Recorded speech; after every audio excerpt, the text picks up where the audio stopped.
이상민 행안부 장관의 탄핵 소추안이 국회 본회의에서 가결됐습니다. 대통령실과 국민의힘은 헌정사에 오점을 남겼다며 반발했습니다.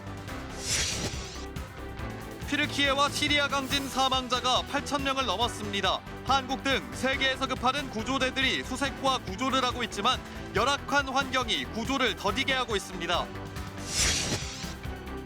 전주국제영화제 이사회가 공동집행위원장 체제를 결정한 가운데 절차적 정당성을 지키지 않았다는 주장이 제기됐습니다. 우리나라와 중국의 단기 비자 발급 중단이 길어지면서 지역 관광 여행업계의 시름이 깊어지고 있습니다. 전북 지역 언론들과 함께하는 풀뿌리 K. 오늘은 전북 지역 안전지수 실태와 개선책을 짚어본 부안 소식과 무주, 진안, 고창 소식을 차례로 전합니다.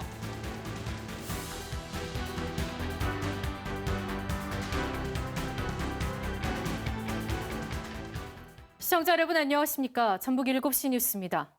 튀르키예와 시리아에서 발생한 강진 피해가 갈수록 커지고 있습니다. 가까스로 생존한 사람들은 여진 공포와 가족을 잃은 슬픔 속에 거리를 헤매고 있습니다. 사망자는 벌써 8,000명을 넘겼는데 세계보건기구는 이번 지진으로 인한 사망자가 2만 명이 넘을 수도 있다고 내다봤습니다. 첫 소식 황경주 기자입니다. 무너져 내린 건물 잔해 사이에서 생존자들이 불을 피우고 모여 앉았습니다. 가족도 집도 잃은 끔찍한 현장이지만 살아있을지도 모를 가족들 생사 걱정에 떠날 수가 없습니다. Mahsur kalan akrabalarımızı, eşimizi, dostumuzu çıkarmak istiyoruz. İlk önce onlarla. Çünkü hayatta tutunmaya çalışıyoruz bir şekilde onlar varken ama biz onlar yokken gerçekten çok zor durum. Psikolojikmen çok kötü etkileniyoruz. Şu anda mesela 밤이면 영하권까지 떨어지는 추운 날씨에도 임시 천막촌에는 모닥불이 전부입니다. 캔 음식으로 겨우 허기만 달랩니다. Vallahi kötü hissediyoruz abi kendimizi. Şu an halimizi görüyorsunuz zaten. Buraya gelmişik çalışıyoruz, işte şununla ısınmaya çalışıyoruz. Az susuz burada işte şu şekil yapıyoruz işte kendimiz. 지난 6일 규모 7.8의 강진이 튀르키예와 시리아를 강타한 지 사흘 만에 사망자가 8,000명을 넘겼습니다. 튀르키예에서만 건물이 6,000채 가까이 무너지면서 이재민도 2,300만 명으로 추산됩니다. 정부가 생존자와 이재민들을 위한 임시 숙소를 제공했지만 여진이 이어지면서 또 건물이 무너질까 두려워하는 많은 사람들이 노숙 생활을 하고 있는 것으로 전해졌습니다. 튀르키예 정부는 지진 피해가 큰 10개 주에 3달 동안 비상사태를 선포했습니다. 세계보건기구는 앞으로도 사망자가 수천 명 단위로 늘 것이라며 이번 지진으로 2만 명 넘게 숨질 수도 있다고 내다봤습니다. KBS 뉴스 황경주입니다. 튀르키예 당국과 민간 구호단체 등은 필사적인 생존자 수색과 구조를 이어가고 있습니다. 세계 각국에서 급파된 구조대도 피해 현장에 속속 집결하고 있는데요. 다만 피해 지역이 광범위하고 악천후와 계속된 여진 탓에 구조 작업이 더디게 진행되고 있어 골든타임을 놓칠 우려가 커지고 있습니다. 이어서 김지숙 기자입니다. 구조대원들이 무너진 건물 잔해에서 생존자를 힘겹게 구출합니다. 현장에 도착하자마자 구조 작업에 나선 폴란드 구조대입니다. 지진 피해 현장엔 모두 6만여 명의 구조 인력이 투입됐습니다. 여기에 65개 나라에서 급파한 해외 구조 전문 인력 3,200여 명도 속속 집결하고 있습니다. Привезли с собой все необходимое аварийно-спасательное оборудование, причем много новейших образцов. Это и эндоскопы, это и локаторы, которые способны находить людей на глубине 4,5 до 4,5 метров.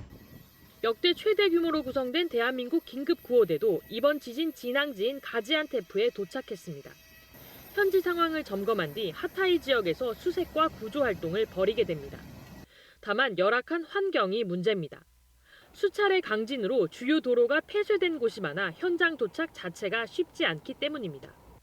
대규모 여진이나 가스 누출로 인한 화재, 누전 가능성도 구조를 어렵게 하는 원인입니다. 특히 눈까지 내리는 추운 날씨가 이어지는 것도 구조를 기다리는 생존자들의 골든타임을 단축시킬 수 있다는 우려가 나옵니다. We haven't yet accessed all of the areas that have been affected by the earthquake, and the assessments have not been made. In addition, people remain trapped under rubble. 통상 구조의 골든타임은 지진 발생 뒤 하루에서 사흘까지로 추산되는데 48시간이 지나면 저체온증으로 사망할 확률이 높아진다는 겁니다. Every minute, every hour that passes, the chances of finding survivors alive diminishes. 지진 발생 사흘째. 이제 남은 시간이 많지 않다는 우려가 나오고 있는 가운데 구조대들은 골든타임과 힘겨움 싸움을 벌이고 있습니다. KBS 뉴스 김지숙입니다. 이상민 행정안전부 장관 탄핵안이 국회 본회의를 통과했습니다. 야 3당이 공동 발의해 이태원 참사에 책임을 물은 건데 국무위원이 탄핵 소추된 건 헌정사상 처음입니다. 야권은 국민이 심판한 거라고 자평했고 유족들도 국회가 할 일을 했다며 반겼습니다. 최유경 기자입니다. 가결되었음을 선포합니다. 이상민 행안부 장관 탄핵안이 참사 발생 102일 만에 국회 문턱을 넘었습니다. 무기명 표결에서 전체 293명 가운데 과반인 179명이 찬성표를 던졌습니다. 국무위원 탄핵안이 국회 문턱을 넘은 건 75년 헌정사상 처음입니다. 제안 설명에 나선 민주당 김승원 의원은 재난안전주무장관으로서 이 장관 탄핵 사유는 차고 넘친다며 참사 희생자 중 100여 명의 이름을 호명하기도 했습니다. 김단희, 김도훈, 희생자들이 잊혀지지 않도록 역사에 기록해달라고 하십니다. 지켜드리지 못해 죄송합니다. 정말 미안합니다. 김진표 국회의장은 애초 탄핵안을 대정부 질문 이후 표결에 붙이는 일정을 제시했지만 야당은 표결을 통해 이 안건을 부결시키기도 했습니다. 의원들이 본회의장을 떠나기 전 표결이 이루어지도록 단속에 나선 겁니다. 표결 직후 야당은 윤석열 정권이 참사 책임에 대해 끝내 답을 내놓지 않았다며 탄핵안 처리는 국민의 심판, 민심의 경고라 자평했습니다. 진보 정권이건 보수 정권이건 총리가 먼저 사의를 표명하든지 아니면은 주무부처 장관이 사퇴를 해왔습니다. 윤석열 정권은 도대체 뭐 하는 것입니까? 자기들만 특별한 정권입니까? 윤석열 대통령과 정부 여당은 탄핵 소추안에 담긴 국민의 뜻과 경고를 더 이상 무시해서는 안 될 것입니다. 참사 유족들도 정부의 침묵 속에서 국회가 할 수 있는 역할을 이제라도 해줬다며 진상규명을 위한 특별법 제정에도 책임을 다해달라 주문했습니다. KBS 뉴스 최유경입니다. 탄핵안 처리로 이상민 행안부 장관의 권한도 정지됐습니다. 이 장관은 앞으로 있을 헌법재판소 탄핵 심판에 성실히 임하겠다고 밝혔고 대통령실과 여당은 반헌법적 폭거, 의회 주기 포기라는 날선 표현으로 야권을 비판했습니다. 이 소식은 강병수 기자가 전합니다. 탄핵안 처리가 확정되는 순간 국민의힘 의원들은 일제히 본회의장을 빠져나와 손팻말을 들었습니다. 거대 여당 슈퍼갑질 협박 정치 중단하라! 민주당이 탄핵 요건에 해당하지 않는 것을 알면서도 정치적 쇼를 자행했다며 이 장관 탄핵은 반헌법적 의회주의 폭거라고 규정했습니다. 국민이 준 거대 의석을 나라를 위해서 제대로 쓸 줄 모르고 힘을 주체하지 못해서 곳곳에서 힘자랑하고 있습니다. 특히 이재명 대표의 사법 리스크를 피하기 위해 꼼수를 부리고 있다며 방탄 탄핵이라고 목소리를 높이기도 했습니다. 자기들이 오늘 저지른 일이 얼마나 큰 헌정사의 과오인지조차 그 무게를 가늠할 수 없는 그런 지경으로 보입니다. 대통령실도 탄핵안 통과 직후 20여 분 만에 의정사의 부끄러운 역사로 기록될 것이라는 짧은 입장문을 냈습니다. 대통령실 관계자는 헌법재판소의 탄핵 심판이 남았다며 국정 공백과 혼란을 대한민국 헌법 시스템이 빠른 속도로 종결해 줄 것으로 믿는다고 했습니다. 일각에서 거론되는 이른바 실세형 행안부 차관 기용 방안에 대해선 검토하고 있지 않다며 선을 그었습니다. 본회의장 대신 국무위원 대기실에 머물던 이 장관도 별도 입장문에서 국민이 국회에 위임한 권한은 취지에 맞게 행사돼야 한다며 행안부가 빠른 시일 내 정상화할 수 있도록 탄핵 심판에 성실히 임하겠다고 밝혔습니다. 탄핵소추 의결서는 오늘 오후 5시쯤 이 장관 측에 전달됐고 그 즉시 행안부 장관으로서의 이 장관의 권한은 정지됐습니다. KBS 뉴스 강병수입니다. 전주시가 풍남문 광장에 마련된 이태원 참사 시민 분향소를 당분간 강제 철거하거나 행정처분하지 않겠다고 한 것을 두고 시민단체가 환영의 뜻을 나타냈습니다. 전북시민대책위는 유족들이 독립적인 조사기구가 구성될 때까지 분향소를 지키겠다는 입장을 전했다며 전주시가 늦게나마 유족의 아픔을 함께하는 결정을 내려 다행이라고 밝혔습니다. 이태원 참사 시민 분향소는 매일 오전 10시부터 오후 6시까지 운영하며 유족들은 매달 넷째 주 목요일에 모여 추모제를 이어갈 예정입니다. 최근 불거진 군산농협 간부의 직장 내 괴롭힘과 관련해 농협노조는 피해자 보호 조치와 가해자에 대한 합당한 징계를 요구했습니다. 노조는 군산농협 일부 간부들이 부하 직원에게 폭언을 담은 문자를 보내는 등 무리를 빚어 고용노동부로부터 직장 내 괴롭힘 판정을 받았는데도 오히려 보복 인사와 부당 징계를 했다며 농협중앙회와 고용노동부 차원의 대책을 촉구했습니다. 군산농협 측은 개인 간의 다툼일 뿐이라며 고용노동부를 상대로 행정소송을 제기할 것이라고 밝혔습니다. 전주국제영화제 공동집행위원장으로 배우 정준호 씨가 선임된 뒤에 사의를 표한 영화인 이사들의 후임을 구하지 못하고 있다는 소식 전해드렸는데요.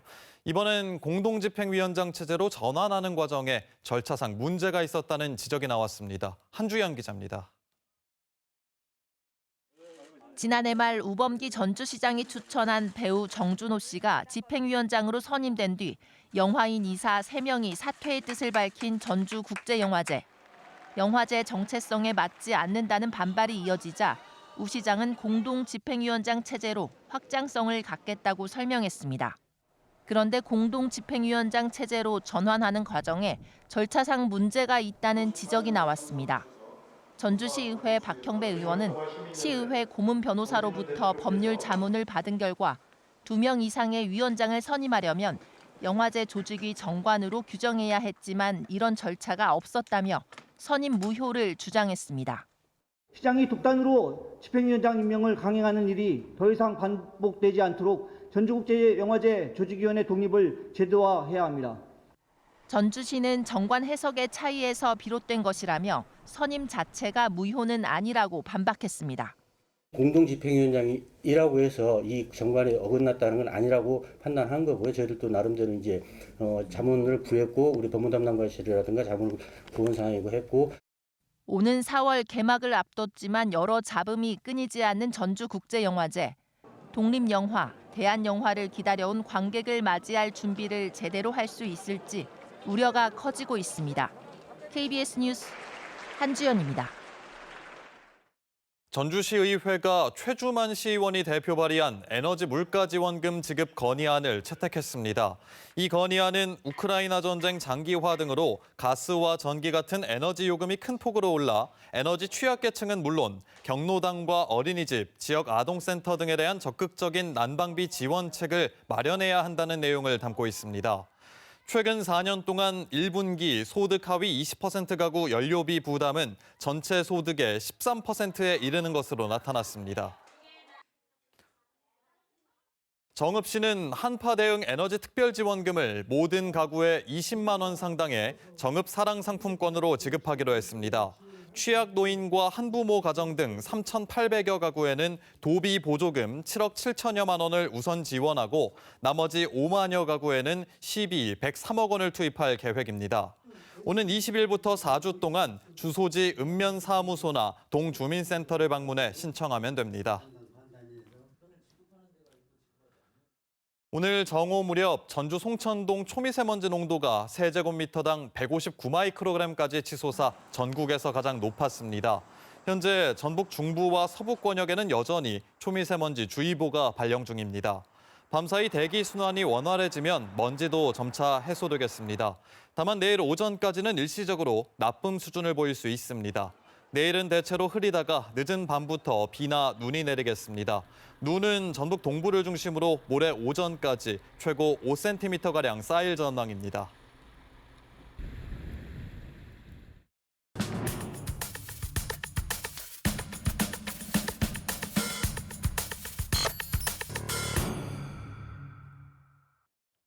지방 소멸을 막기 위해 인구 정책의 기본 틀을 바꾸자는 생활인구 기획보도 세 번째 시간입니다. 인구가 줄어드는 지역은 활력을 잃고 삶의 질이 떨어지면서 인구 감소가 가속화하는 악순환이 이어지고 있죠. 그 지역에 주소를 두지 않더라도 업무나 학업, 관광 등을 매개로 그 지역을 찾아 관계를 맺는 생활 인구를 늘려 지역 소멸을 막자는 시도가 주목을 받고 있습니다. 김종환 기자가 보도합니다. 시골 야트막한 산자락에 한옥 10여 채가 들어서 있습니다. 지방자치단체가 관광자원으로 조성한 한옥마을인데 지금은 여러 기업 임직원들이 며칠씩 머물면서 일을 하며 휴식을 즐기는 이른바 워케이션 공간으로 쓰고 있습니다. 귀촌한 청년들이 협동조합을 만들어 지난해 6월부터 운영하고 있는데 지금까지 수도권 기업 임직원 300여 명이 다녀갔습니다.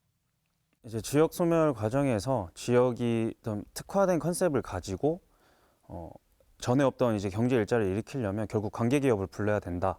그래서 이제 관계 기업을 형성할 수 있는 그런 이제 워케이션, 워크빌리지 사업을 이제 준비하고 시작하게 되었습니다.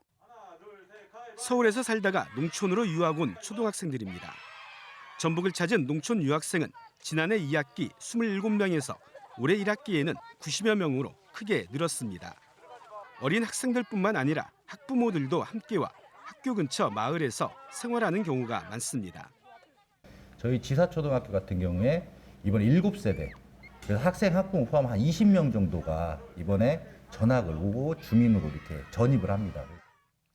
강원도는 지난해 3월부터 석 달 동안 개인형 워케이션 기획전을 진행해 호텔, 리조트, 펜션 등에서 2만 2천여 박을 판매했습니다.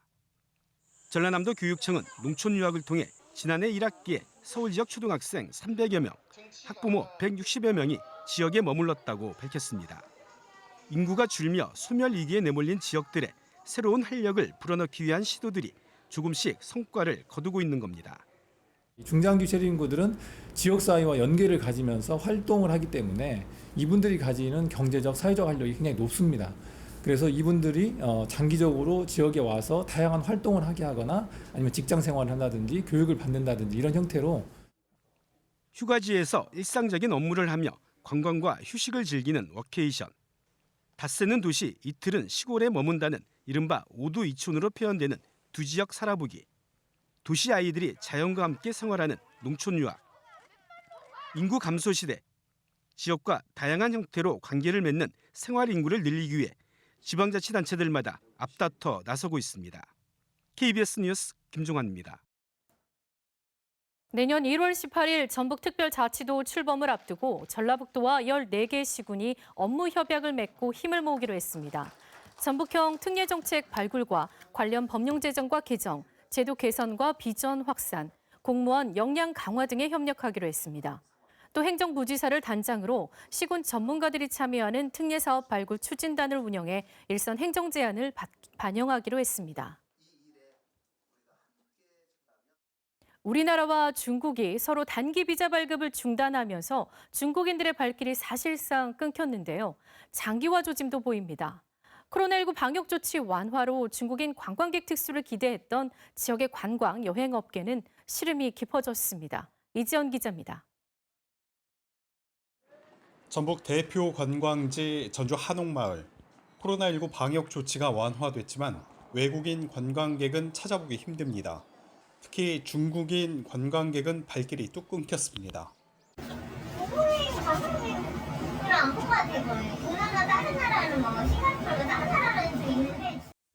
해외 입국자 격리 의무가 사라지고 PCR 검사가 면제돼 관광 여행업계의 기대가 컸지만 중국인에 대한 단기 비자 발급이 중단되면서 예기치 않은 상황을 맞게 됐습니다.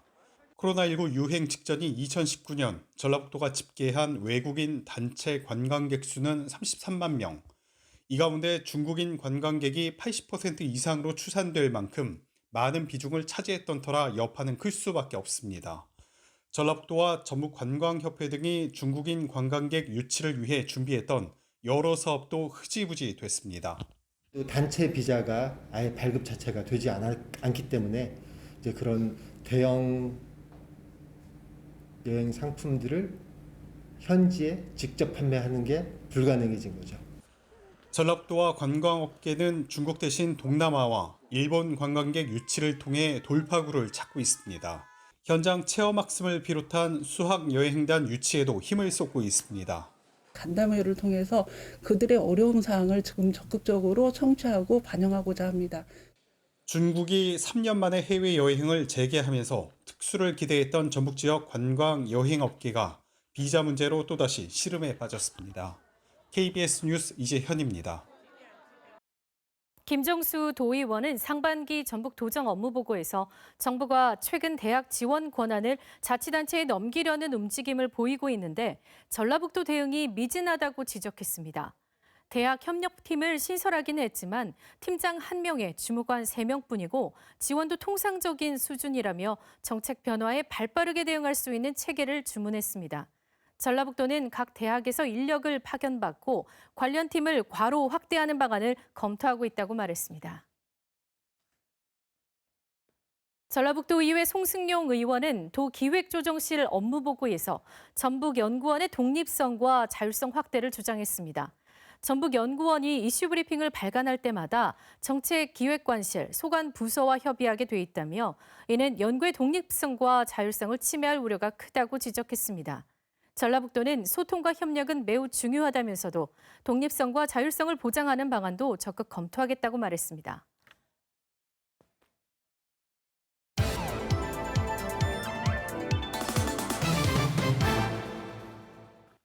이번엔 각 시군에서 활동하는 언론사와 함께 지역 소식을 전하는 풀뿌리 K 순서입니다. 먼저 간추린 소식입니다. 무주신문입니다. 무주군이 교통문화지수 최하위 등급인 2등급을 받아 교통 분야에서 가장 위험한 지역이라는 불명예를 얻었다는 소식입니다. 신문을 보면 지난해 국토교통부가 전국 교통문화 수준을 평가한 결과 무주군은 보행과 운전 행태 등에서 낮은 등급을 받아 교통문화지수 68.9점으로 79개의 군지역 가운데 76위에 그쳤습니다. 신문은 무주군이 2019년에 B등급을 받은 이후 계속 중하위권에서 벗어나지 못하고 있다며 장기적이고 근본적인 대책이 필요하다고 지적했습니다. 다음 진안신문입니다. 진안 지역 13개 초등학교 가운데 올해 입학 예정자가 1명도 없는 학교가 2곳이라고 보도했습니다. 신문은 올해 입학 예정자가 없는 동향초등학교는 기숙시설을 활용한 농촌 유학을 준비 중이고 송풍초등학교는 학교에 입학이나 전학 문의가 오면 지원을 요청하는 등 대책을 마련하고 있다고 전했습니다. 이어서 고창의 주간 해피데이입니다.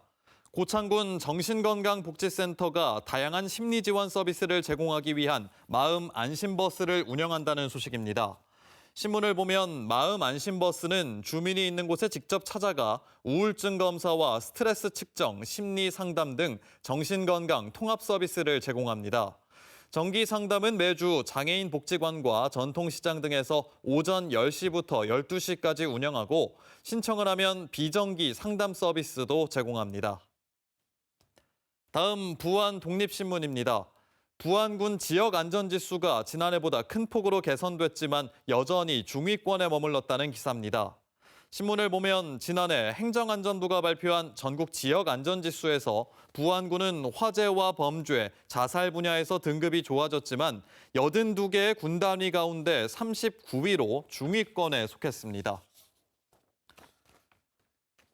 네, 이번엔 부안군 교통안전을 포함해 전북의 지역안전지수 실태와 개선 방안 살펴보겠습니다. 부안 독립신문 화상으로 연결합니다. 김종철 편집국장 나와 있는데요. 안녕하십니까? 네, 안녕하십니까?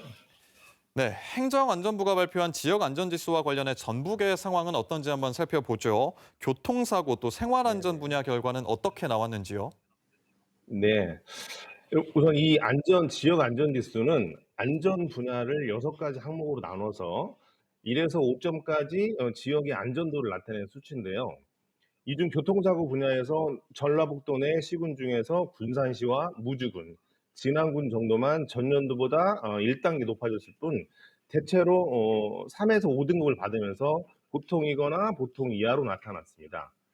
그런데 이 교통 분야는 단순히 사고가 얼마나 났느냐 이런 횟수가 아닌 교통사고 안전시설도 측정 항목에 있는 만큼 지자체가 신경 써야 할 부분으로 꼽히고 있죠. 그리고 CCTV 설치나 방범 활동 등을 나타내는 생활안전 분야는 정읍시, 김제시, 장수군이 5등급으로 낮게 측정됐고요. 부안군은 완주군과 전주시, 고창군과 함께 2등급으로 우수한 편에 속했습니다.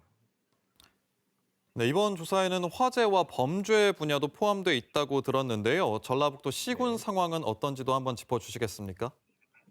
네. 이 화재 부분에서는 장수군이 3단계가 전년도보다 좋아져서 도내에서는 유일하게 1등급을 받았고요. 저희 부안군도 매년 4등급, 5등급에 머물렀는데 이번에 2단계가 올라서 3등급을 받았습니다.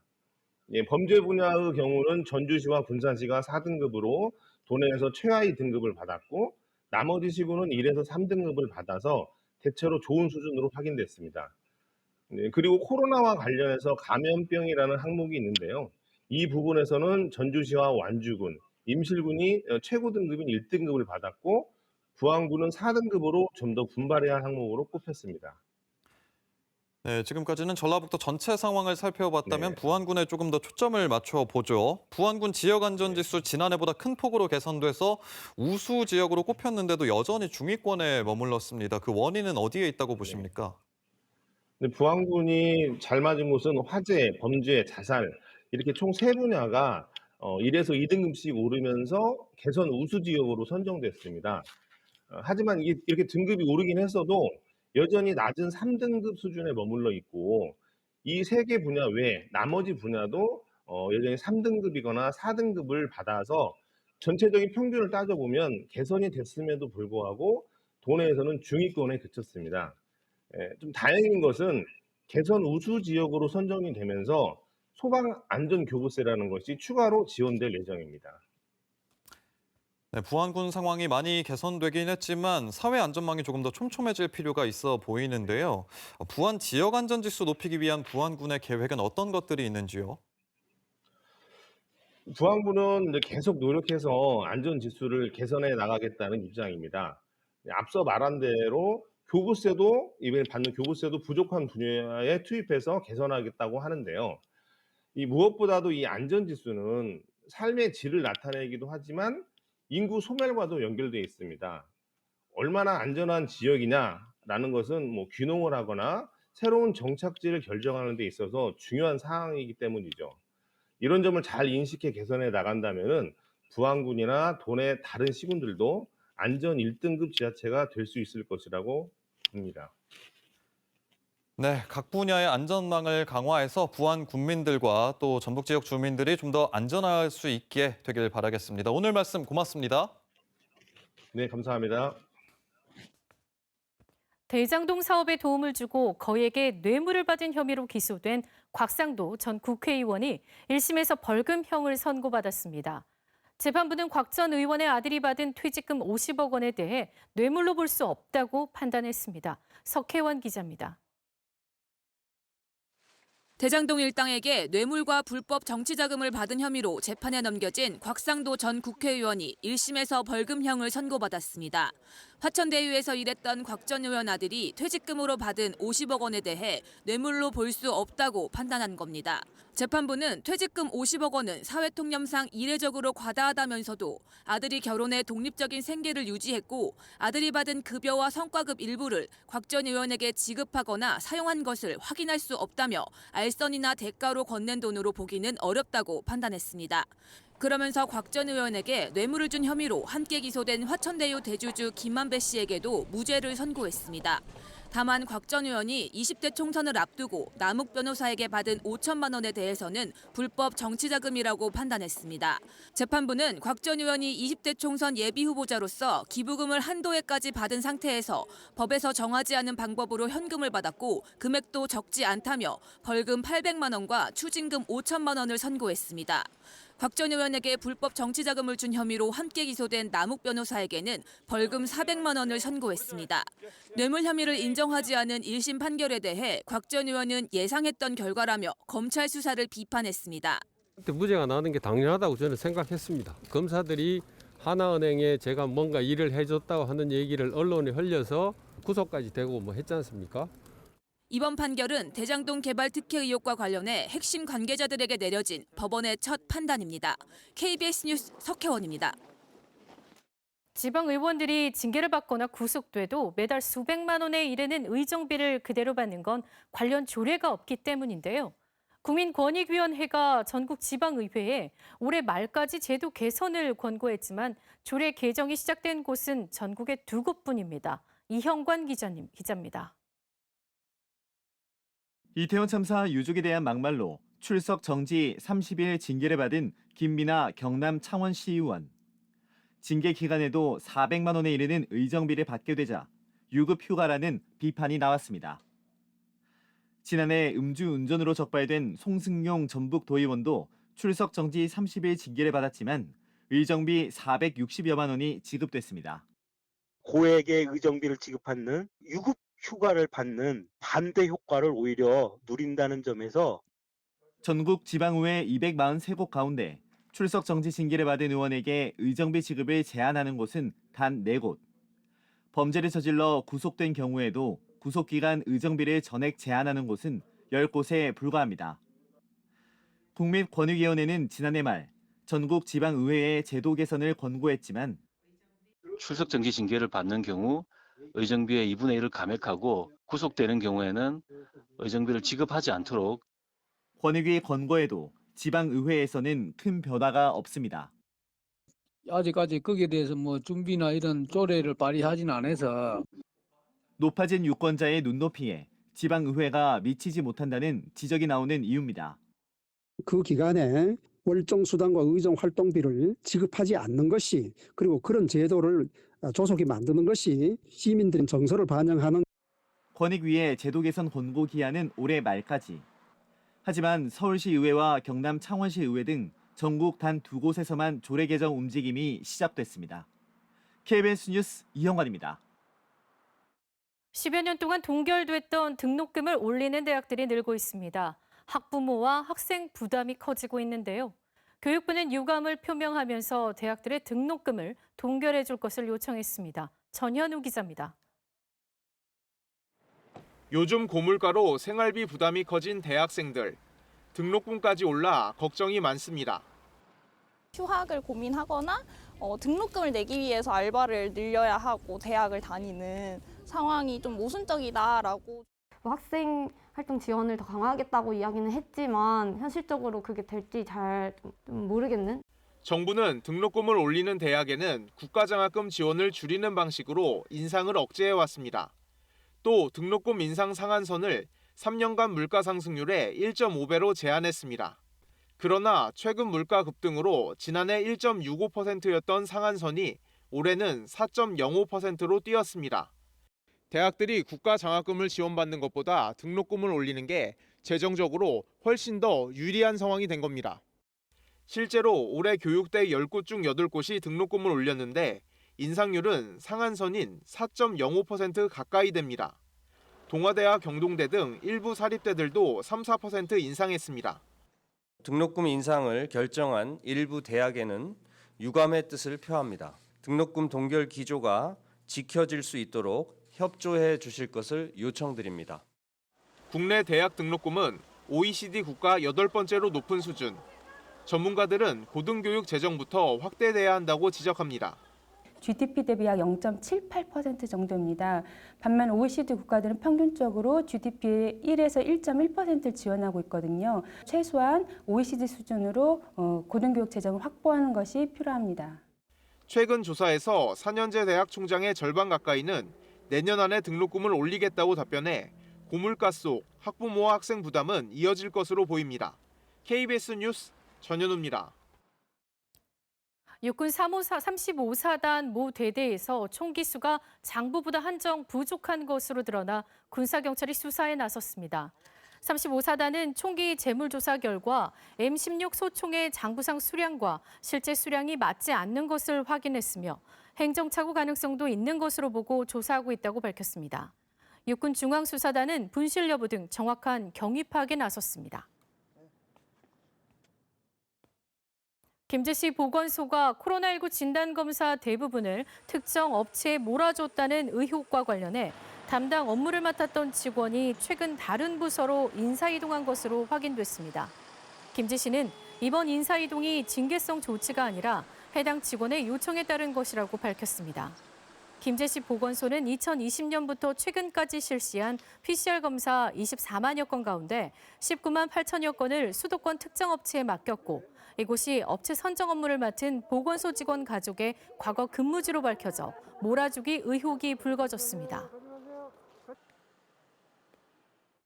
부안해양경찰서는 김양식업을 하는 것처럼 속여 면세율을 빼돌린 어촌계원 15명을 사기 혐의로 붙잡아 조사한 뒤 사건을 검찰에 넘겼습니다. 이들은 양식장을 2, 3헥타르씩 나눠 계약한 뒤 각자 운영하는 것처럼 꾸며 2019년부터 최근까지 면세유 1억 8천만 원어치를 타낸 혐의를 받고 있습니다. 이들은 실제 김양식은 하지 않고 면세유를 자동차 연료로 불법 사용한 것으로 드러났습니다.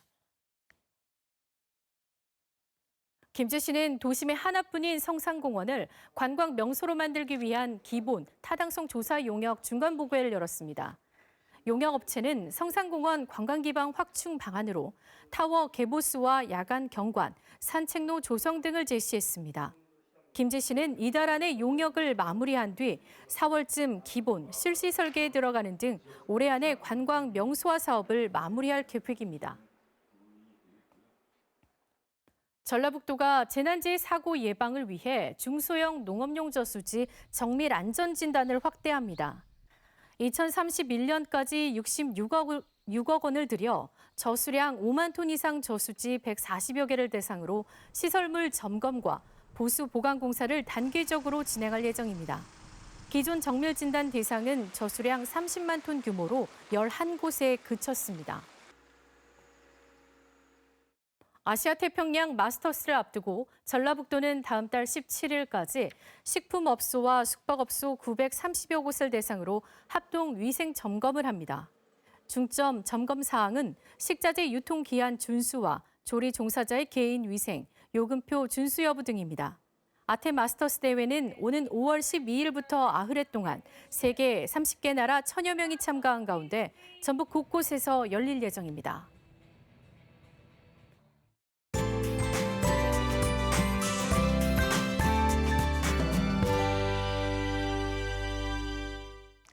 좀처럼 쾌청한 하늘을 보기가 힘듭니다.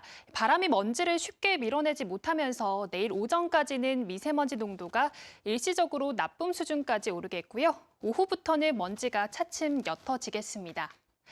내일 하늘빛이 흐리다 늦은 밤부터 비나 눈이 내리겠습니다. 전북에 5에서 20mm 정도 비가 내리겠고요. 기온이 낮은 전북 동부에는 최고 5cm의 눈이 내려 쌓이는 곳도 있겠습니다.